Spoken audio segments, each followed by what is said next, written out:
Welcome to ఉద్యోగ అన్వేషణ channel. 21 ఫిబ్రవరి 2024 editorial చూద్దాము. ఎడిటోరియల్ వచ్చేసి వాణిజ్య వృద్ధికి ఆర్థిక నడవ. భారతదేశ పశ్చిమాసియా మీదుగా ఐరోపాతో అనుసంధానించే ఐమెక్ ప్రాజెక్టుపై నిరుడు ఢిల్లీ G20 సదస్సు సందర్భంగా అవగాహన ఒప్పందం కుదిరింది.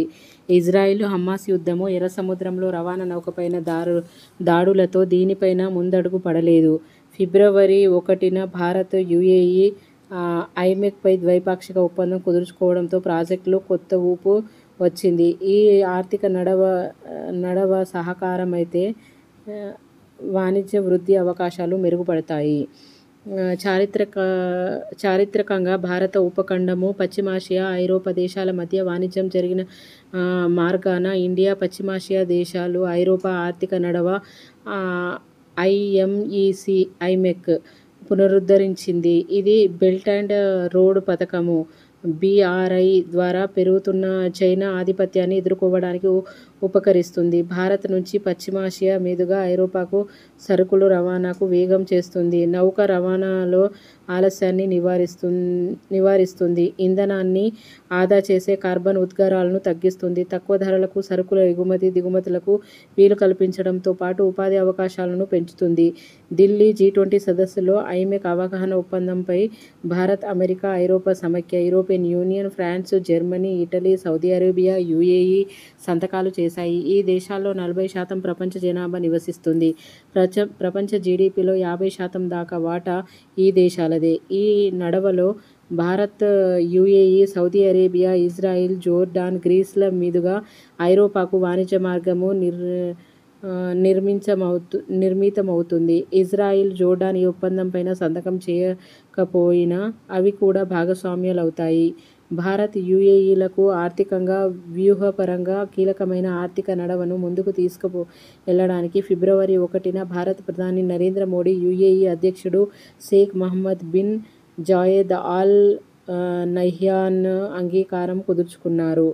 ఖర్చు ఆదా. ప్రస్తుతం భారత్, ఐరోపా వాణిజ్యం ఈజిప్టు ఆధీనంలోని సూయెజ్ కాలువ గుండా ఉండే సముద్ర మార్గము ద్వారా జరుగుతుంది. ఐమెక్ సముద్రంతో పాటు భూతలం మీదుగాను వాణిజ్యాన్ని బాటలు వేస్తుంది. 4800 కిలోమీటర్ల మేరకు వివిధ రవాణా మార్గాల ద్వారా వాణిజ్యాన్ని వీలు కల్పిస్తుంది. భారత పశ్చిమ తీరం నుంచి బయలుదేరిన సరుకులు UAE, సౌదీ అరేబియా, జోర్డాన్ మీదుగా ఇజ్రాయిల్ రేవుకు, హైఫాకు చేరుతాయి. అక్కడి నుంచి సముద్ర మార్గంలో గ్రీస్ రేవు, పిరియన్లు చేరుకుంటాయి. అక్కడి నుంచి ఇటలీ మీదుగా ఇతర ఐరోపా దేశాలకు అందుతాయి. ముంబాయి, ముంద్రా, కాండ్లా రేవుల నుంచి సరుకులు సముద్ర మార్గం ద్వారా UAEలోకి ఫుజైరా, జబెల్ అలీ, అబుదాబిలకు చేరుతాయి. అక్కడి నుంచి సౌదీ అరేబియాలోని డామమ్, రస్ ఆల్ ఖైర్ రేవులకు పయనిస్తాయి. అక్కడి నుంచి ఇజ్రాయిల్లోని హైఫాకు, గ్రీస్లోని పిరియాస్, ఇటలీలోని మెస్సినా, ఫ్రాన్స్లోని మార్సేకు రవాణా అవుతాయి. పాకిస్తాన్, ఇరాన్ల మీదుగా పశ్చిమాసియా దేశాల భారత్లో భూమార్గంలో సరుకులను రవాణా చేయవచ్చు. కానీ పాకిస్తాన్ అందుకు కలిసి రావడం లేదు. ఇరాన్పై అమెరికా, ఐరోపా ఆర్థిక ఆంక్షలు విధించడంతో ఆ దేశం గుండా మార్గము అందుబాటులో లేకుండా పోయింది. దీంతో ఐమెక్ చక్కని ప్రత్యామ్నాయంగా ముందుకొచ్చింది. ఈ మార్గంలో ఐరోపాకు భారతీయ సరుకులకు రవాణా ఖర్చు 40% వరకు ఆదా అవుతుంది. ఐరోపా, పశ్చిమాసియా దేశాలకు భారత్ IT ఉత్పత్తులు, ఇంజనీరింగ్ వస్తువుల ఎగుమతులు పెరుగుతాయి. నిరుడు సెప్టెంబర్లో ఢిల్లీ G20 సదస్సులో ఐమెక్పై అవగాహన ఒప్పందంను కుదిరిన భాగస్వామ్య దేశాలు పెట్టుబడులు ప్రకటించలేదు. ఐమెక్ MOUలో వాటి ప్రస్తావన లేదు. భాగస్వామ్యాలు ఎంతెంత నిధులు అందించాలనే దానిపైన స్పష్టత కొరవడింది. సౌదీ అరేబియా ఒక్కటే పెట్టుబడిని ప్రకటించింది. ఇలాంటి అనిశ్చిత పరిస్థితుల్లో భారత్, UAEలు ఆర్థిక నడవలపై ముందడుగు వేయడము గణనీయమైన మలుపు. సౌదీ అరేబియా, UAE, ఇజ్రాయిల్ మధ్య సయోధ్య అమెరికా చొరవతో 2020 ఆగస్టులో ఒప్పందాలు కుదిరాయి. వాటి వల్ల సౌదీ అరేబియా, ఇజ్రాయిల్ మధ్య రైలు మార్గ నిర్మాణానికి సానుకూల వాతావరణం ఏర్పడింది. ఇంతలో ఇజ్రాయిల్ హమాస్ యుద్ధము విరుచుకుపడటంతో ఆ ఒప్పందాలు ఐమెక్కు గండిపడింది. ఎర్ర సముద్రంలో హూతీల దాడులు, సౌదీ యుఏఈలకు తలనొప్పిగా మారాయి. భారత్ పశ్చిమ తీరం నుంచి హార్మోజ్ జలసంధి మీదుగా పశ్చిమాసియాకు ఐమెక్ వాణిజ్య మార్గము ఏర్పరచడము సమస్యగా మారింది. హార్మోజ్ జలసంధి ఇరాన్ అధీనంలో ఉండటమే దీనికి కారణము. ఇరాన్ ఐమెక్పై ఒత్తిడిని తెస్తుందనడంలో సందేహం లేదు. ఈ పరిస్థితుల్లో సౌదీ, అమెరికాలో అండతో ఐమెక్కు ముందుకు తీసుకెళ్లడము అనివార్యమని మోడీ సర్కారు గుర్తిస్తుంది. అంతర్జాతీయ వర్తకానికి దన్ను ఐమెక్లో ఒమెన్, ఇరాన్, తుర్కియే కూడా సభ్యులుగా చేర్చుకోవడము అవసరమని నిపుణులు భావిస్తున్నారు. భారత్కు ఇరాన్, మధ్య ఆసియా దేశాల మీదుగా రష్యాతో కలిసి అంతర్జాతీయ ఉత్తర దక్షిణ రవాణా నడువల్లో ఒమెన్ కూడా సభ్యదేశంగా ఉంది. ఐమెక్ హైఫా, ఇజ్రాయిల్, పెరియాస్, గ్రీసు మార్గము తుర్కియే సమీప జలాల గుండా వెళుతుంది. ఈ సముద్రంపై హక్కులకు సంబంధించి తుర్కియే, గ్రీసుల మధ్య పేచీ ఉంది. ఐమెక్లో తమను కలుపుకోకపోవడం మీదుగా తుర్కియే అధ్యక్షుడు ఎర్డోగాన్ ఆగ్రహిస్తున్నారు. తుర్కియే లేకుండా ఎలాంటి కారిడారు నడవదన్నారు. ఐమెక్కు పోటీగా ఇరాను, తుర్కియే రైలు, రోడ్డు మార్గాన్ని ముందుకు తెచ్చారు. మరోవైపు ఐమెక్లో కీలక కూడలి అయిన గ్రీసు, పిరియాస్ రేవు చైనా యాజమాన్యంలో ఉందని గమనించాలి. ఏదేమైనా ఐమెక్ వల్ల భారత్, పశ్చిమాసియా, ఐరోపాల మధ్య వర్తకము ఇంతలంతలుగా వృద్ధి చెందుతుంది. అది బిఆర్ఐ రూపంలో చైనా ప్రాబల్యాన్ని నిరోధించడానికి తోడ్పడుతుంది. ఇది ఆర్థిక వృద్ధికి నడవ అనేది ఈ దేశాల మధ్య జరిగిన ఒప్పందం గురించి ఇచ్చారు. అదేవిధంగా ఇక్కడ చైనా ప్రభావం ఏ విధంగా ఉందని, ఐమెక్ చైనా బిఆర్ఐకి పోటీగా పరిగణిస్తున్న పశ్చిమాసియాలోని చైనా ప్రభావం పెరుగుతుందని గ్రహించి ఐమెక్తో పాటు బిఆర్ఐ, బ్రిక్స్లో కూడా యుఏఈ సభ్యదేశమే. షాంఘై సహకార మండలిలోనూ భాగస్వామ్యము. భారత్ యుఏఈ వాణిజ్యము వర్ధిల్లుతున్న 2023లో యుఏఈకి చైనా అతిపెద్ద వాణిజ్య భాగస్వామ్యం. ఈ దేశంలో చైనా రైలు మార్గాన్ని నిర్మాణిస్తుంది. అంటే ఐమెక్లో చైనా బిఆర్ఐకి పోటీగా పరిగణిస్తున్న పశ్చిమాసియాలోని చైనా ప్రభావం పెరుగుతుందని గ్రహించాలి. ఐమెక్తో పాటు బిఆర్ఐ, బ్రిక్స్లో కూడా యుఏఈ సభ్యదేశమే. బ్రిక్స్లో కూడా యుఏఈ సభ్యదేశంగా ఉన్నది.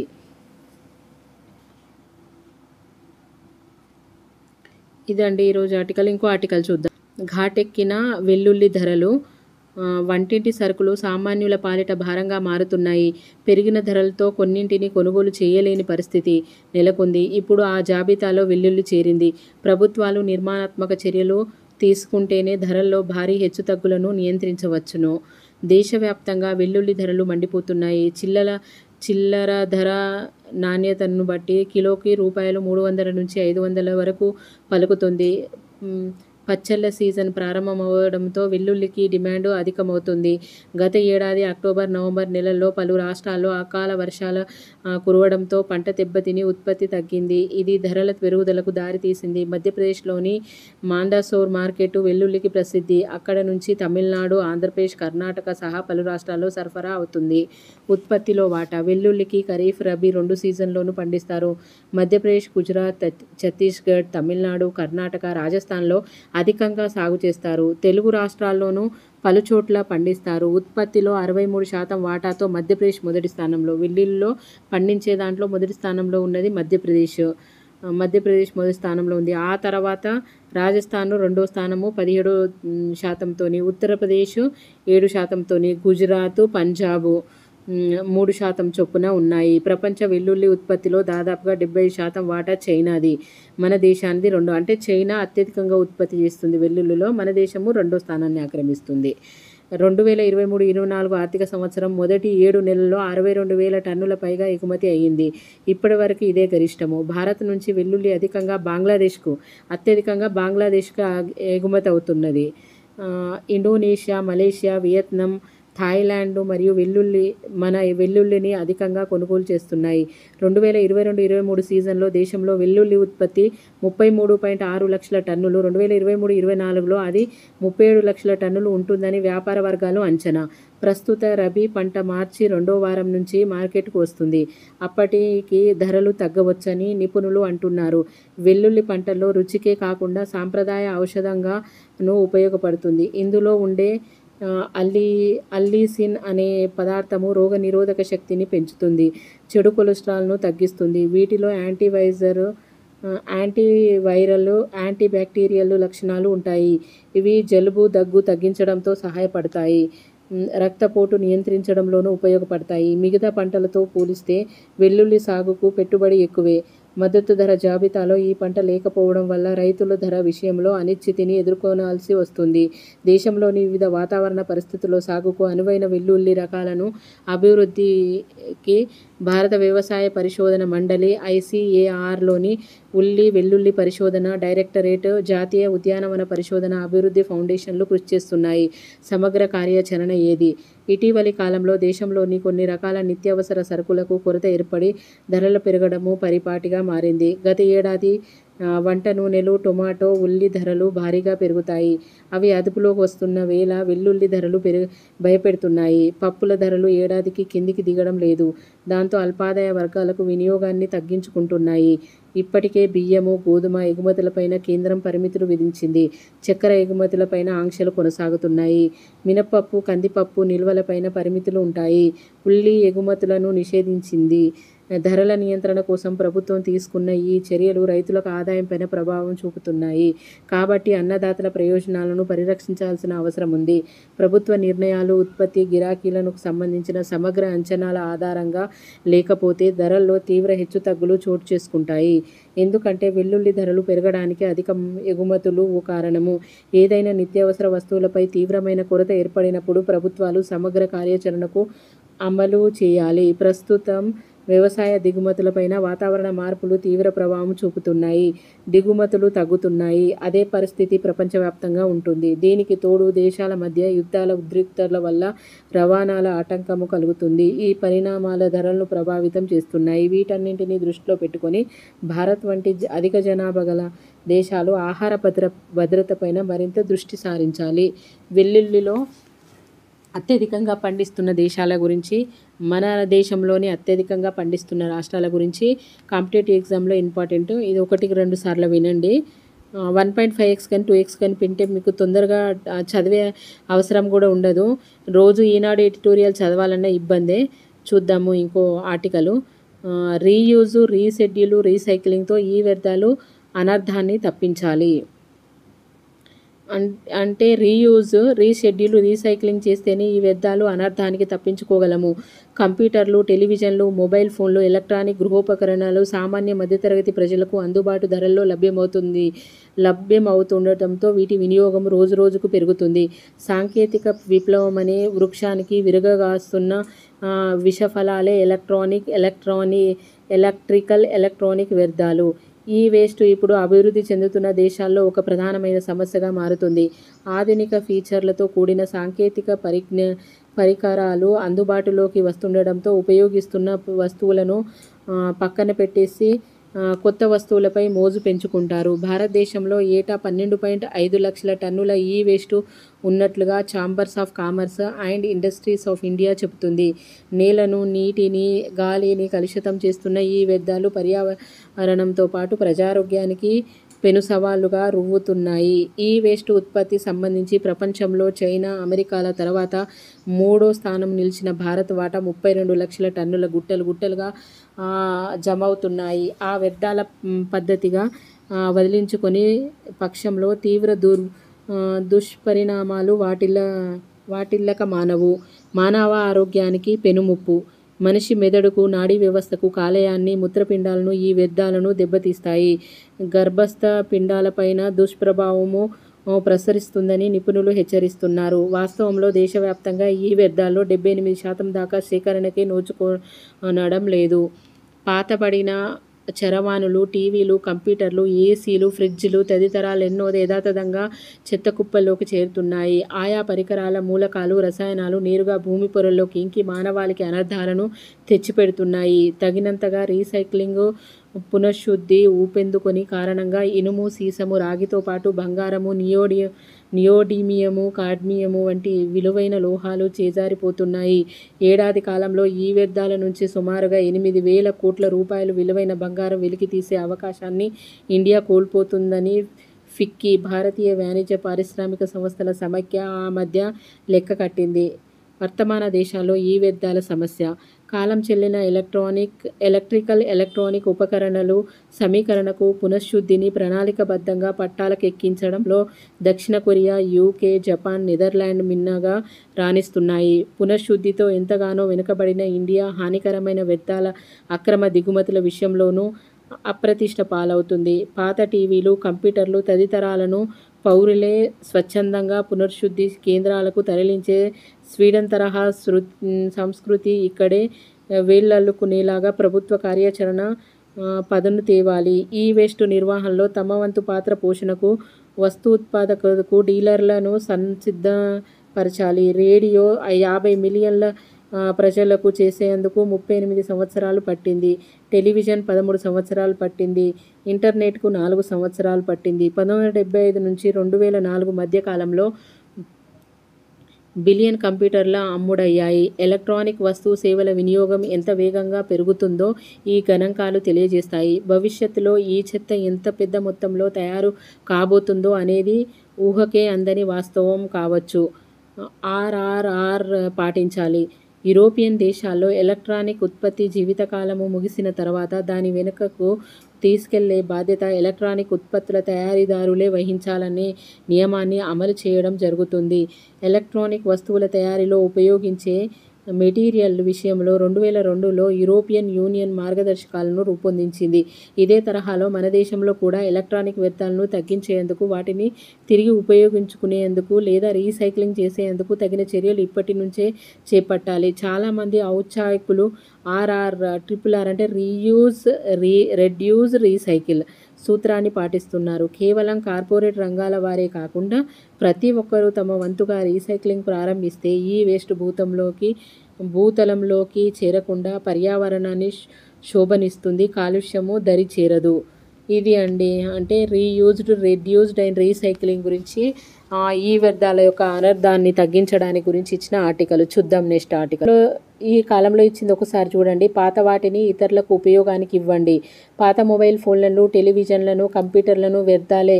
అత్యంత ప్రమాదకరమైన ఈ వ్యర్థాల్లో ఉన్నాయి. వీటిని శాస్త్రీయ పద్ధతిలో పారవేయకపోతే ప్రమాదము.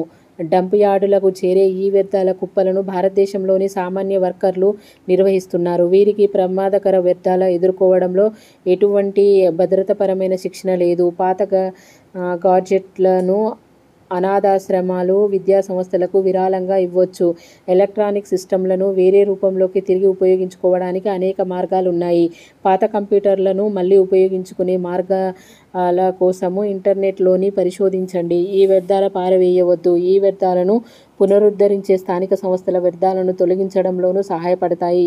ఈ పద్ధతుల గురించి చుట్టుపక్కల ప్రతి ఒక్కరికి అవగాహన కల్పించాలి. సమర్థవంతంగా ఈ వ్యర్థాలను పారవేయడం ఒక అభ్యాసము అవుతుంది. ఇది అండి ఈ వ్యర్థాల గురించి. చూద్దాము నెక్స్ట్ ఆర్టికల్ ఏమిచ్చారు. ప్రజారోగ్యానికి పొగ. ప్రజారోగ్యానికి కారణమవుతున్న హుక్కా కేంద్రాలను తెలంగాణ ప్రభుత్వం ఇటీవల నిషేధించింది. కర్ణాటక, తమిళనాడు, పంజాబ్, ఉత్తరప్రదేశ్ సహా మొత్తం 10 రాష్ట్రాలు గతంలోనే ఈ నిర్ణయం తీసుకున్నాయి. ప్రభుత్వాల కట్టడికి ప్రయత్నిస్తున్న ఆయా రాష్ట్రాల్లో ఇప్పటికీ అనుమతి లేని హుక్కా కేంద్రాలు ప్రజారోగ్యానికి పొగ పెడుతూనే ఉన్నాయి.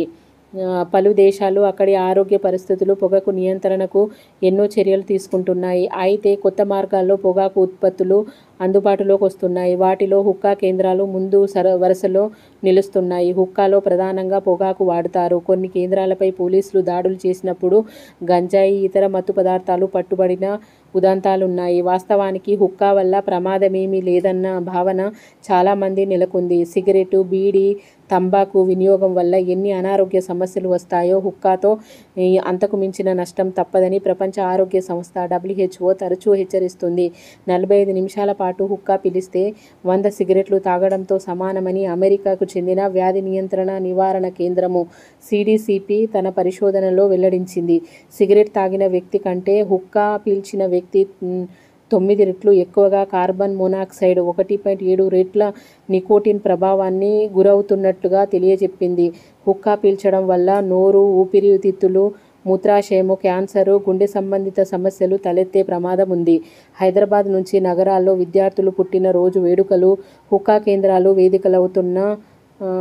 వేదికలవుతున్నాయంటే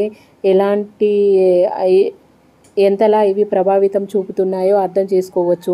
ముఖ్యంగా హుక్కా కేంద్రాల్లో భిన్న రుచుల్లో పొగాకు పరిచయం చేస్తున్నారు. దాంతో యువత వాటిపైన ఆకర్షితులవుతున్నారు. ముఖ్యంగా ఇంటర్మీడియట్, డిగ్రీ స్థాయి విద్యార్థులు పెద్ద సంఖ్యలో హుక్కా కేంద్రాలకు వెళ్తున్నారు.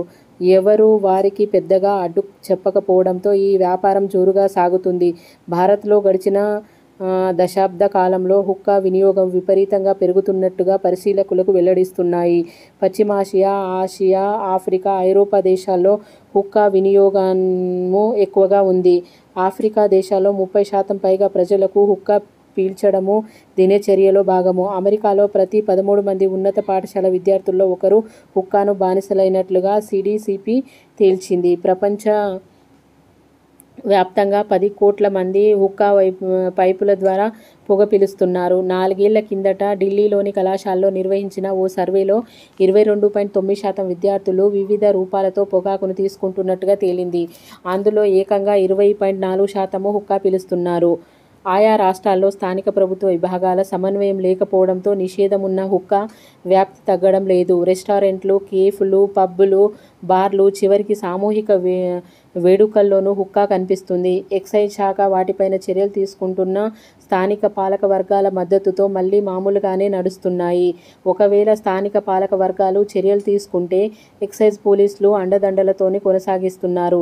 ఇలాంటి పరిస్థితుల్లో నగర లేదా పట్టణ పాలక గణాంకానికి బాధ్యత వదిలిపెడితే హుక్కా కేంద్రాల కట్టడి సాధ్యం కాదని భావించి దేశంలో 11 రాష్ట్రాల శాసనసభలు వాటిని నిషేధిస్తూ తీర్మానం చేశాయి. అయినప్పటికీ వ్యవస్థలో లొసుగులను ఉపయోగించుకొని అవి యథేచ్ఛగా కొనసాగుతుండడం ప్రజారోగ్యానికి చాలా ప్రమాదకరము. హుక్కాకు సమాజము నుంచి పారదోలడానికి కేవలం చట్టం చేసి ఊరుకుంటే సరిపోదు. పాఠశాల స్థాయి నుంచే దానిపైన విద్యార్థుల్లో అవగాహన కల్పించాలి. హుక్కా పీల్చడము వల్ల ఆరోగ్యము ఎలా గుల్లలవుతుంది వివరించాలి. సమాజంలో చైతన్యం తీసుకురావాలి. ముఖ్యంగా హుక్కా అంత ప్రమాదకరం కాదన్న భావనను ప్రజల మనసుల నుంచి తొలగించాలి. తల్లిదండ్రులు సైతము తమ పిల్లల స్నేహాలపైన ఒక కన్ను వేసి ఉంచాలి. వారు ఏ అలవాట్లు చేసుకుంటున్నారో నిత్యం గమనిస్తుండాలి. హుక్కా నివారణకు పోలీసులు, ఎక్సైజ్, ఆహార భద్రతా అధికారులు, స్థానిక పాలక వర్గము సమన్వయంతో పనిచేయాలి. అప్పుడే దాన్ని సమర్థంగా సమాజం నుండి నివారించడం సాధ్యమవుతుంది. హుక్కాను బానిసలైన వారు ఆ అలవాటును మానేందుకు ప్రత్యేక కేంద్రాలను ఏర్పాటు చేయాల్సిన అవసరం ఉంది. ఇది హుక్కా గురించి ఇచ్చిందండి. చూద్దాము నెక్స్ట్ ఆర్టికల్.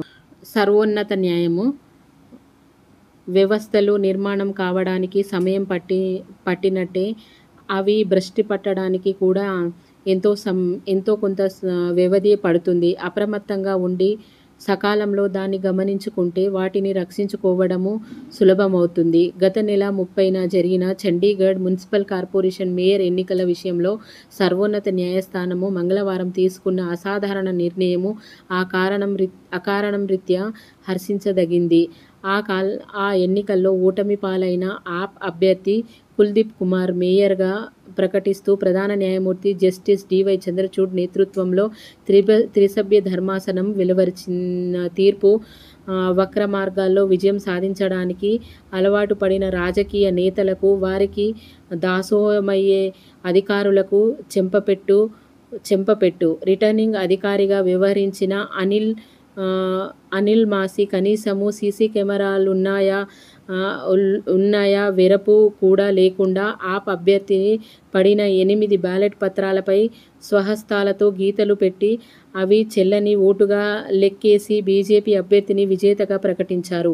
ఆయన వ్యవహార శైలిపై పూర్తిగా చట్టవిరుద్ధమని ధర్మాసనం తేల్చి చెప్పడంతో పాటు అఫిడవిట్లో సైతము ఆ అధికారి బొంకటము నేరంగా పరిగణించి ఆయన పైన సిఆర్పిఎఫ్ సెక్షన్ 340 కింద విచారణ జరపాలని నిర్ణయించడం మంచి పరిణామము. నిజానికి ఏ ఇతర నగరాలతో పోల్చినా చండీగఢ్ మేయర్ పదవి ఏమంత ప్రాధాన్యత ఉన్నది కాదు. కేంద్రపాలిత ప్రాంతంగా ఉన్న ఆ నగరానికి మేయర్ అయినవారు కార్పొరేషన్ సమావేశాలు నిర్వహించడము, ఎజెండాను రూపొందించడం మాత్రమే చేయగలరు. పైగా ఆ పదవి ఏడాది మాత్రమే. త్వరలో లోక్సభల ఎన్నికలు జరగబోతున్న తరుణంలో బీజేపీ నాయకత్వము ఈ ఎన్నికను ప్రతిష్టాత్మకంగా తీసుకుంది. లోక్సభ ఎన్నికల్లో పంజాబ్ వరకు ఎవరి దారి వారిదే అని ప్రకటించిన ఆప్ అందరినీ ఆశ్చర్యపరుస్తూ మేయర్ ఎన్నికల్లో మాత్రం కాంగ్రెస్తో పొత్తు పెట్టుకుంది.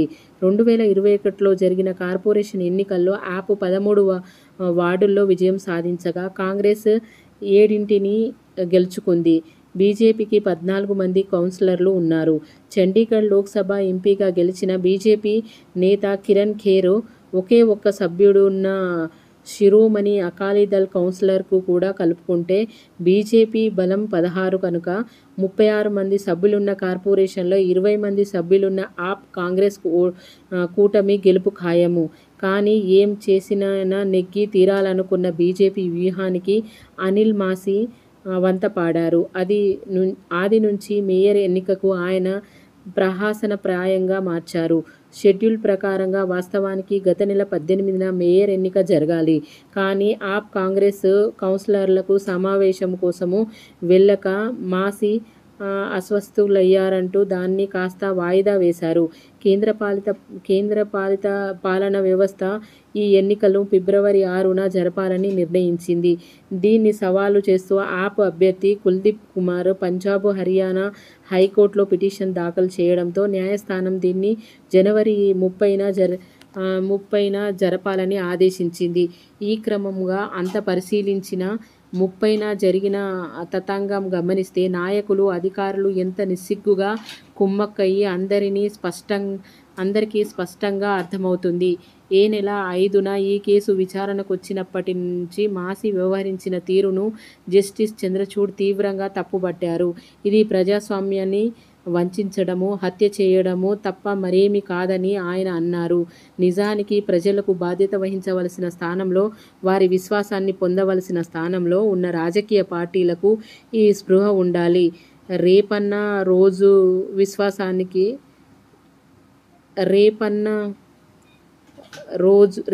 రోజు అధికారంలోకొచ్చే మరో పార్టీ కూడా ఇదే తీరులో గెలుపును తస్కరించే ప్రమాదం ఉందని గుర్తించాలి. అన్నిటికన్నా ముఖ్యంగా ప్రజల దృష్టిలో ఈ ఎన్నికలు తతంగం మొత్తము గుప్పెడు మంది బలవంతులు చేసే వంచనాత్మకమైన విన్యాసమన్న అభిప్రాయాన్ని స్థిరపడితే తమ మనుగడకే ప్రశ్నార్థకమవుతుందన్న ఎరుక ఉండాలి. కానీ సమస్యాత్మకంగా ఉన్న బడిపిల్లలకు ఉపాధ్యాయులు చివాట్లు పెట్టే రీతిలో సర్వోన్నత న్యాయస్థానం కలగజేసుకొని చెప్పవలసి రావడము అధికారులు, నేతలకు పరువు ప్రతిష్టలకే తలవంపు. దాన్ని కనీసము గుర్తించలేని స్థితిలోనే మన నాయకగణము ఉన్నదని ఆదివారం నాటి పరిణామాలు చెబుతున్నాయి. మేయర్ ఎన్నికలు సుప్రీంకోర్టు రద్దు చేసి మళ్లీ ఎన్నికలు ఆదేశిస్తుందన్న అంచనాతో బీజేపీ నాయకులు ఫిరాయింపులకు తెరలేపి 3 ఆప్ సభ్యులను బుట్టలో వేసుకున్నారు. దాంతో ఆప్ కాంగ్రెస్ కూటమి బలము 117కి పడిపోగా బీజేపీ బలము 19కి పెరిగింది. ఒక పక్క చండీగఢ్ మేయర్ ఎన్నిక వ్యవహారము సుప్రీంకోర్టు పరిశీలనలో ఉండి దేశమంతా దానిపైన దృష్టి పెట్టిన తరుణంలో ఈ తరహా జగుత్సాకర చేష్టలకు పాల్పడడము భావ్యంకాదన్న ఇంగిత జ్ఞానము లోపించడము నిజంగా బాధాకరము. మేయర్గా పార్టీ అభ్యర్థిని నెగ్గడంపైనే తమ భవిష్యత్తంతా ఆధారపడి ఉందనుకోవడము దివాలా కోరుతనము. మాసి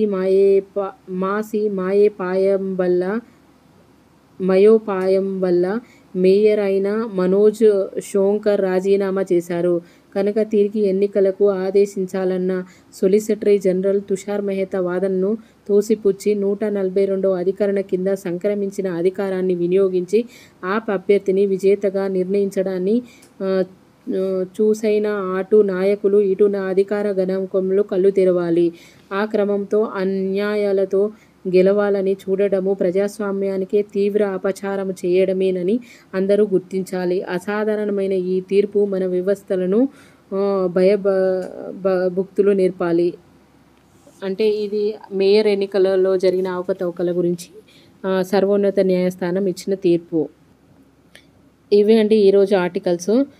మీకు నచ్చితే ఈ ఆర్టికల్స్ని మీ మిత్రులకు షేర్ చేయండి, లైక్ చేయండి, సబ్స్క్రైబ్ చేయండి.